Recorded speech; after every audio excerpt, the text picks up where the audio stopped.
أعوذ بالله من الشيطان الرجيم. بسم الله الرحمن الرحيم. كل نفس ذائقة الموت.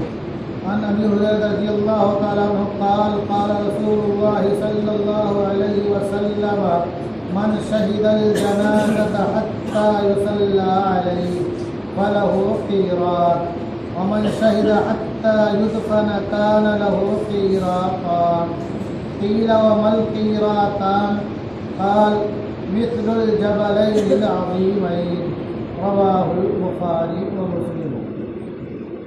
حضرات محترم، قریب المرگ انسان کو تلقین کی جائے گی کلمے کی، اور کوئی ایک آدمی تھوڑا ہلکی آواز سے کلمہ پڑھے گا اول دو، اور جب قریب المرگ انسان کلمہ پڑھ لے یا کوئی خیر کی بات سبحان اللہ الحمدللہ اللہ اکبر وغیرہ کہہ دے تو اب تلقین کرنے والے کو چاہیے خاموش ہو جائے. اب اگر اس نے اس کے بعد انتقال تک کوئی بات نہیں کی تو یہ کہا جائے گا کہ کلمے پر اس کا انتقال ہوا، اور اس فضیلت کا وہ مستحق ہے جو اللہ کے پیارے حبیب نے ارشاد فرمایا. غسل میت کے سلسلے میں موٹی بات ہم نے کہی تھی کہ اگر غسل واجب نہیں ہے میت پر تو جس طرح آپ آسانی سے نہلا سکے نہلا، ورنہ مصنون طریقہ یہ ہے کہ پہلے استنجا کرایا جائے موٹے دستانے پہن کر کے، اور سطح پہ موٹا کپڑا ڈال دیا جائے، پھر وضو کرائی جائے. وضو کرانے میں نہ تو ہاتھ کٹتے ہوئے دھلائیں گے، نہ کلی کرائیں گے، نہ ناک میں پانی ڈالیں گے. لیکن اگر غسل واجب تھا تو روئی کو تنگ کر کے منہ میں پھیر دیں گے اور ناک میں پھیر دیں گے. اگر منہ کھلا ہے تو پھر منہ اور ناک میں روئی لگا دیں گے کہ پانی اندر نہ جائے. پھر بائیں کروٹ میں لٹا دیں گے، دائیں کروٹ اوپر آ جائے گی، لیکن سر سے نہلانا شروع کریں گے. وضو کرانے کے بعد چہرہ دھلایا اور ہاتھ دھونے کو دھلایا، مسا کرایا اور پیر دھلا دیا. اب غسل شروع کریں گے تو سب سے پہلے سر سے شروع کریں گے. بائیں کروٹ لٹائیں گے تو دائیں کروٹ اوپر ہو جائیں گی. اس کو 3 بار پانی ڈالنا ہے. ایک بار پانی ڈال کے صابن کاٹ دیں گے، پھر ملیں گے، پھر دوبارہ پانی ڈالیں گے. اور دھیان رکھیں پانی نیم گرم ہو بیری کے پتے میں، اور دوبارہ جو پانی ڈالیں گے وہ کافور ملا ہوا ہو. پھر ایسے ہی اس کو دائیں کروٹ پہ کر دیں گے اور بائیں کروٹ پہ 3 بار ایسے ہی کریں گے. اور بعد میں ایک بار دستہ جمع ہو رہے گی دیکھیے، پھر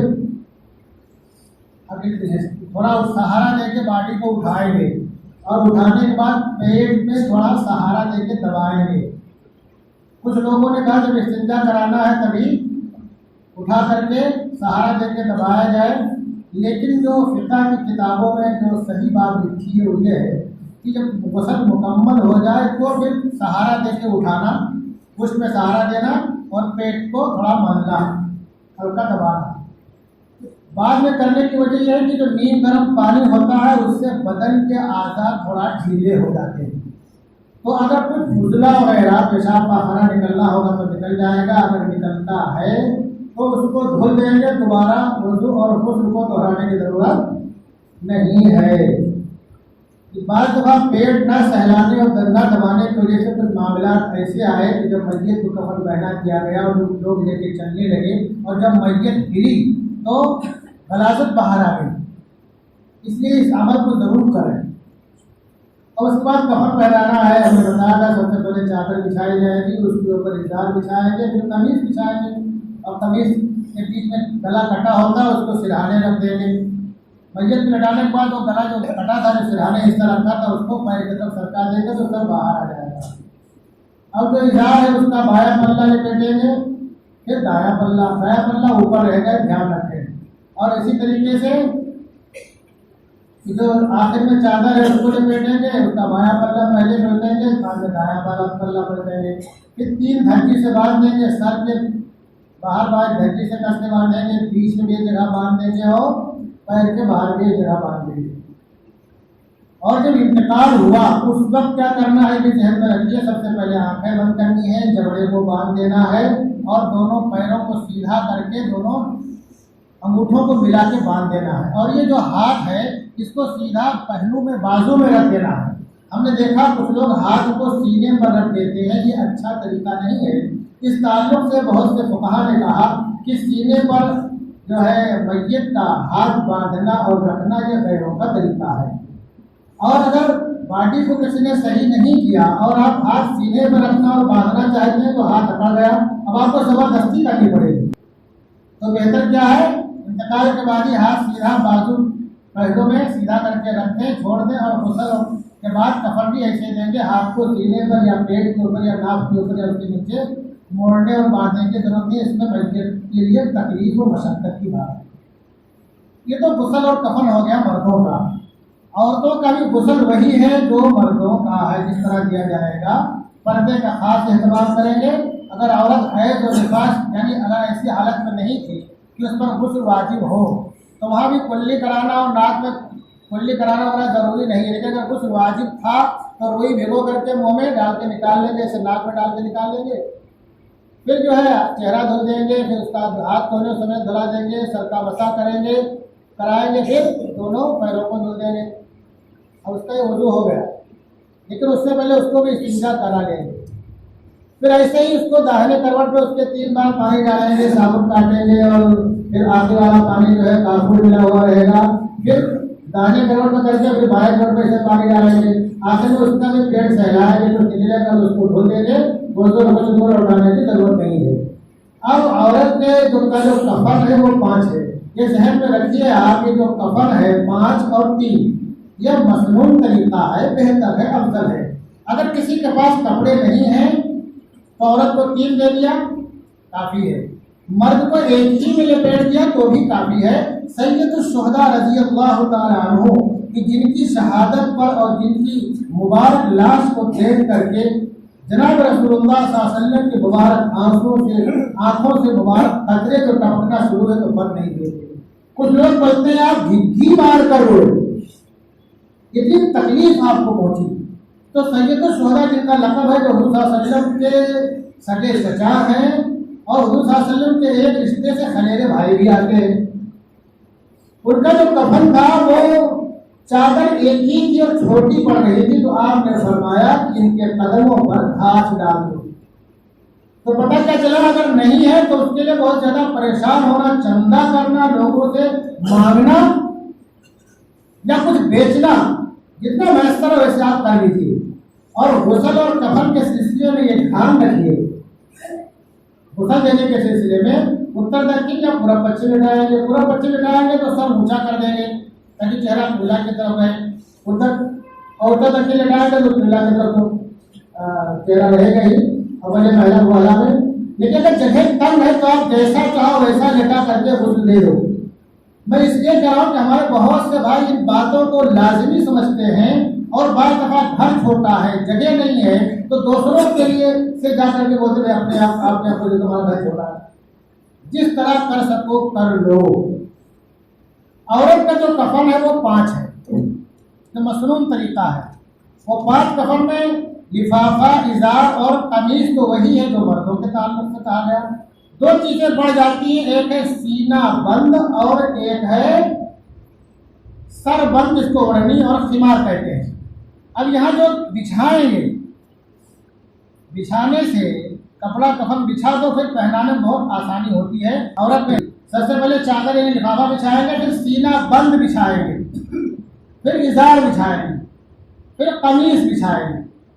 قمیص بچھائیں گے تو اس کا آدھا حصہ سرہانے رکھ دیں گے، اس میں گلا کٹا ہوا ہوگا، اب پہنانا شروع کر دیں گے۔ سب سے پہلے کیا کریں گے، قمیص پہنانے کے بعد جو سر کے بال ہیں اس کو دونوں طرف آگے ڈال دیں گے، اس کو جوڑا نہیں بنانا ہے، اس کو باندھنا نہیں ہے، لپیٹنا نہیں ہے، کھلے ہوئے ہی کر کے ڈال دینا ہے، دونوں طرف 2 حصہ میں کر کے۔ اب یہ قمیص کا اوپر آ گیا، قمیص کے اوپر آ گیا۔ اب جو 5ویں چیز تھی وہ سربند، جس کو اوڑھنی کہتے ہیں، اب وہ سر سے ڈال دیں گے ایسے ہی۔ وہ اوڑھنی جو سربند ہے اس کو بھی گاٹھ نہیں لگائیں گے، اس کو باندھیں گے نہیں، سلیں گے نہیں، ایسے سر اور بالوں کو لپیٹ کر کے آگے کی طرف اس کو بھی ڈال دیں گے۔ قمیص پہنانے کے بعد قمیص پہنا دیا، جو آدھا حصہ باہر تھا پیر سرکا دیا، بال ڈال دیا اوپر، بال کے اوپر بھی سربن ڈال دیا. اب جو ازار ہے اس کا بایاں پلہ پلٹیں گے پھر دایاں پلہ پلٹیں گے. اس کے بعد جو ہے اب بچتا ہے سینہ بند. سینہ بند کا بھی سینہ بند جو ہے گلے سے لے کر کے گھٹنے تک رہے تو اچھی بات ہے. اس کا بایاں پلہ پلٹیں گے پھر دایاں پلہ پلٹیں گے. اب بچی لفافہ یعنی چادر، اب اس کا بایاں پلہ پلٹیں گے اور پھر دایاں پلہ اوپر سے پلٹ دیں گے. اس میں بھی 3 دھرتی مار دیں گے، ایک سر سے باہر، ایک بیچ میں، ایک پیر سے باہر. دھرتی تھوڑا مضبوط باندھیں گے کہ لے جانے کے وقت میت لے جانے کے وقت جو ہے ہلنے ڈلنے سے پھولے نہ. یہ عمل جو ہے بہت ہی، غسل دینا، میت کو کفنانا اور جنازے میں شریک ہونا اور گنتی میں شریک ہونا، یہ بہت ہی کار ثواب. اللہ تبارک و تعالیٰ جو ہے اس کے گناہوں کو معاف کر دیتا ہے. اور ایسے ہو جاتا ہے جیسے کہ ماں کے پیٹ سے پیدا ہوا ہو. تو غسل اور کفن کے سلسلے میں آدمی کو خود اپنے آپ کو پیش کرنا چاہیے. ایک بات اور میں عرض کر دوں، ہمارے اپنے یہاں دستور یہ ہے کہ انتقال کے بعد میت کو روکے رکھتے ہیں اور جب سب لوگ آ جاتے ہیں تو بالکل آخر میں غسل دیتے ہیں. ایک عظیم محدث نے امام بخاری کے حوالے سے کہا کہ غسل دے دیا جائے، کفن پہنا دیا جائے، پھر لوگوں کی زیارت کے لیے رکھا جائے. اس کی بہت سی وجوہات ہو سکتی ہیں. اگر عورت ہے یا مرد ہے، ہو سکتا ہے ناپاکی کی حالت میں رہا ہو، یا ہو سکتا ہے کہ اس کے بدن سے میل کچے ہو، بدبو آ رہی ہو. اور جتنا جلدی ہو سکے غسل کفن کے بعد نماز جنازہ پڑھ کر کے دفن کر دیا جائے. ابو ہریرہ رضی اللہ عنہ ہیں، فرماتے ہیں قال اسرعوا بالجنازۃ فإن تک صالحۃ فخیر فقدموها، کہ جنازے کو تھوڑا تیز قدموں سے لے کر چلو. اب ہم کیا کرتے ہیں، جنازے کو 24 گھنٹہ میت کو روک کے رکھتے ہیں. یہاں جب جنازہ لے کر کے چلو، تیز لے کر کے چلو، وجہ اس کی کیا ہے کہ اس کی منزل تک جلدی پہنچانا ہے. آپ پہلے ہی گاڑی لیٹ کر دیتے ہیں. اس لیے جب انتقال ہو جائے کسی کا تو زیادہ انتظار نہیں کرنا چاہیے، بالکل سنت کے خلاف ہے. اور میں بتا دوں اس میں عوام خواص بھی اس سنت کے خلاف عمل کرنے میں مبتلا ہے. کوئی بیٹا آ رہا ہے، کوئی بیٹی آ رہی ہے، کوئی دماد آ رہا ہے، کوئی پوتا نواسا آ رہا ہے، انتظام میں لیٹ کر کے کیا فرمایا کہ جنازے کو تیز لے کر کے چلو. بھائی تب وہ سوال ہے اگر وہ نیک ہے تو خیر تقدمونہا، تو بھلائی کی طرف اس کو تم لے کے جاؤ، یعنی اس کی جو منزل ہے اس کے لیے خیر ہے، بھلائی ہے، جنت کے بعد میں پہنچا جاتی ہے، اس کو اس کے جنت کے بعد میں پہنچا دو. لیکن وَإِن تَكُ سِوَى ذَلِكَ، اگر اس کے علاوہ کچھ ہے فَشَرٌ، تو برائی ہے. تَدْعُونَهُ عَنْ رِقَابِكُمْ، تو برائی ہے جس کو تم جلد سے جلد اپنے کندھوں سے نیچے اتار دو. تو ہمیں جنازے کو لے کر تیز چلنا چاہیے اور تجہیز و تدفین میں جلدی کرنی چاہیے. کسی کا انتظار نہیں کرنا. جو لوگ جانکار ہیں، سمجھدار ہیں، وہ کیا بولتے ہیں، انتقال ہو فٹافٹ غسل دے کے کفن کر کے جنازہ پڑھ کے دفن کر دینا، کسی کا انتظار نہ کرنا. کچھ لوگوں نے ہم سے بتایا کہ ہم نے اپنے بیٹے کو ایسے ہی کر رکھا ہے، اور جہاں انتقال ہو وہیں دفن کرنا. بمبئی سے گاؤں لے جاؤ، گاؤں سے بمبئی لے کر کے آؤ. ہم نے سنا کہ موٹے موٹے انجیکشن لگتے ہیں باڈی خراب نہ ہو اس لیے. تو آپ کی گٹ کون بنا رہا ہے؟ ڈاکٹر بنا رہا ہے، پیک کرنے والا بنا رہا ہے. اگر کوئی جوان خاتون مر گئی، اس کو گاؤں لے کے جا رہے ہو تو کتنی بے حرمتی ہوتی ہے، کتنی بے حرمتی ہوتی ہے، اس کو لفظوں میں بیان کرنا مشکل ہے. آپ کی بیٹی ہے، جوان ہے، آپ نے اس کا چہرہ دیکھا، گھر والوں نے دیکھا، شوہر نے دیکھا، تیسرے کبھی کسی نے نہیں دیکھا ہو، لیکن وہ ڈاکٹر دیکھ رہا ہے، انجیکشن لگا رہا ہے، کیا کر رہا ہے. تو میت کو یہاں سے وہاں لے جانے کی بھی کوشش مت کرو، بہتر نہیں ہے. بے حرمتی بھی ہوتی ہے اور بے عزتی بھی ہوتی ہے. جنازہ پڑھنے کی باری آتی ہے، مجھے بہت افسوس سے کہنا پڑتا ہے کہ ہمارے بہت سے بھائیوں کو جنازے کی ترکیب نہیں معلوم ہے، بہت سے بھائیوں کو جنازے کی دعا نہیں یاد ہے، نیت نہیں جانتے ہیں. سب سے پہلے میں بتا دوں، نیت جو ہے دل کے ارادے کا نام ہے. اگر آپ نے دل میں یہ ارادہ کیا کہ ہم جنازہ پڑھنے جا رہے ہیں، ہم نماز میں شریک ہو گئے، آپ کی نماز ہو گئی، زبان سے کہنا ضروری نہیں ہے. جناب رسول اللہ صلی اللہ علیہ وسلم سے نیت کے تعلق سے کہ زبان سے نیت کی جائے، کہیں جائے، کوئی روایت نہیں ملتی ہے. اسی لیے بعض فقہا نے کہہ دیا کہ زبان سے نیت کرنا بدعت ہے.